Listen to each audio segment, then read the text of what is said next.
The need to directly edit mesh geometry like this STL file is becoming more common.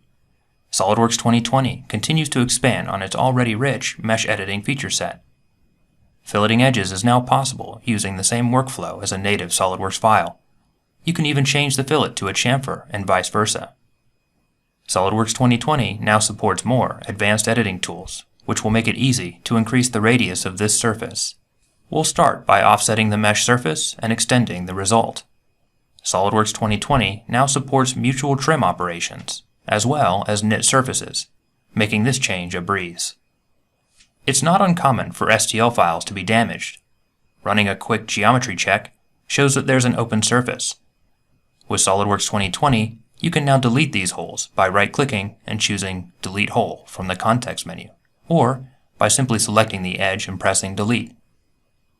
SOLIDWORKS 2019 introduced Delete Face. SOLIDWORKS 2020 expands the capability to support delete and fill, which makes removing these features on the part a trivial operation.